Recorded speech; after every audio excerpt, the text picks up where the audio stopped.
Hello বন্ধুরা, আজকে আমি তোমাদের দেখাবো অতুলনীয় স্বাদে বেগুন ইলিশ।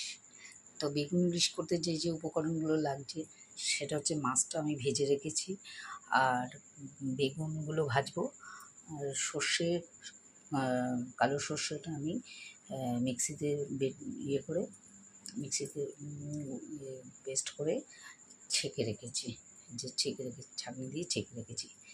এবার আর নিয়েছি কালো জিরে, কাঁচা লঙ্কা, হলুদ, তেল, নুন, এই লাগবে উপকরণ। আর একটু কালারের জন্য কাশ্মীরি মির্চ সামান্য, ব্যাস এই লাগছে উপকরণ। খুবই সামান্য উপকরণ লাগে, কিন্তু খেতে অতুলনীয়।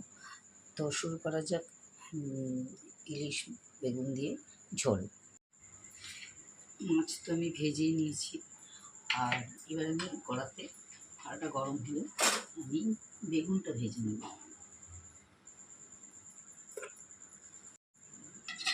তো বেগুনটাতে আমি নুন হলুদ মাখিয়ে নিলাম। এবার আমি প্যানে তেল দিয়ে দিচ্ছি। এই বেগুন ইলিশ খেতে গেলে কিন্তু তেলের কথা ভাবলে চলবে না, তেল একটু লাগবে, কারণ ভাগে ভাগে ভাজতে হবে, মাছ ভাজতে হবে, বেগুন ভাজতে হবে, এগুলো ভাজতে হবে। উপকরণ খুবই কম লাগে, কিন্তু খেতে অসাধারণ।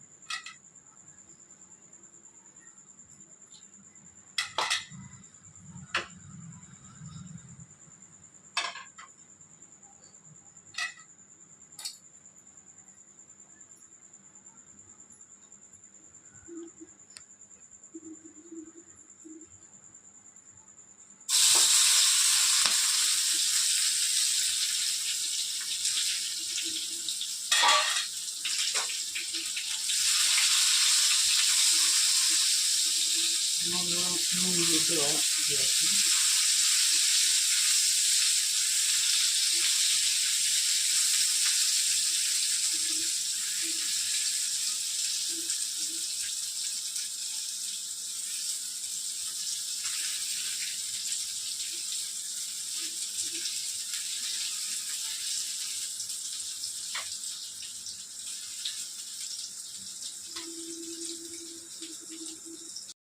বেগুনগুলো লাল করে ভাজা হয়ে গেছে, বেগুনগুলো তুলে নেব।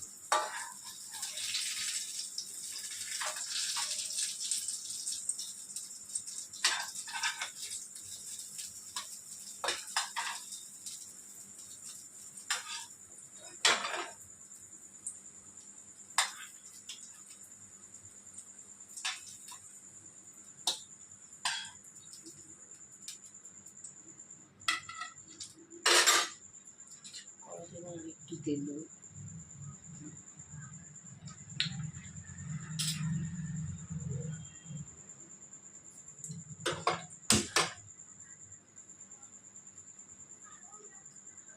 তেল গরম হয়ে গেছে, এবার কালো জিরে ফোড়ন দিয়ে দেবো। কালো জিরে আর কাঁচা লঙ্কা,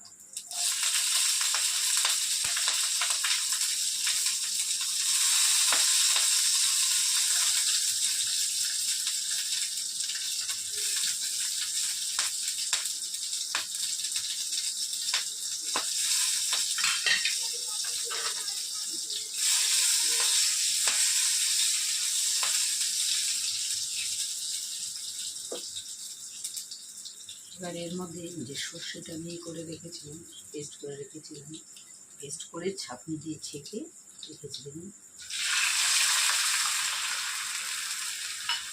এর মধ্যে হলুদ দেওয়া আছে, থাকলে আরেকটু দেবো।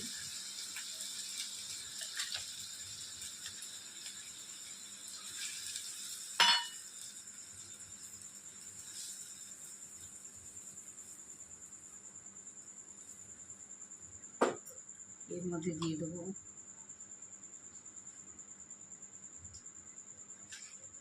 2 চামচ মতো নুন,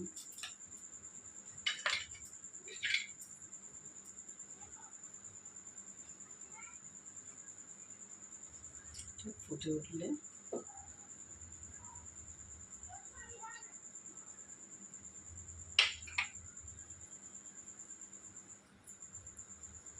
ফুটে গেছে, কালারের জন্য একটু কাশ্মীরি মির্চ দেবো।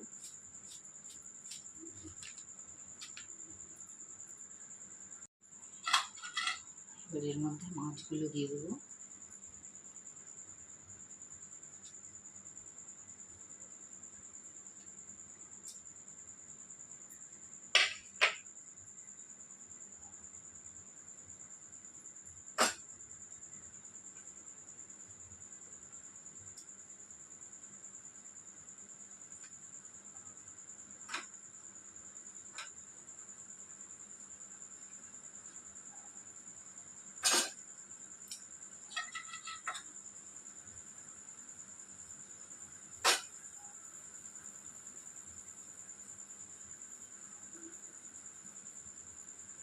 এখনকার মাছগুলো তো একটু ভেজে নিলে, হালকা করে ভেজে নিলেই ভালো। আর কদিন পরে যে মাছটা উঠবে সেটার অত ভাজার দরকার নেই, ওটা একটু হালকা একটু সাঁতলে নিলেই হয়। এটাও একটু সাঁতলেই নিয়েছি, একটু না ভেজে নিলে এরকম ভালো লাগে। এবার বেগুনগুলো দিয়ে দেবো, ফুটে উঠেছে।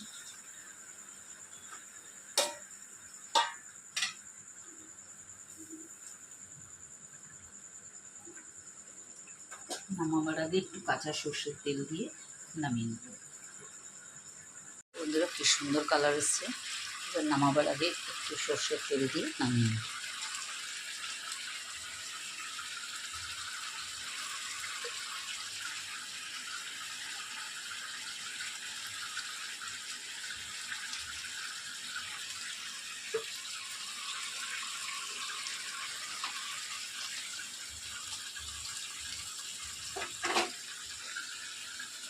বেগুন ইলিশ রেডি। এভাবে বানিয়ে দেখো, ভালো লাগবে। বন্ধুরা বেগুন ইলিশ আমার রেডি। এবার দেখে বলো তোমরা কেমন হয়েছে। ভালো লাগলে লাইক শেয়ার কমেন্ট করো।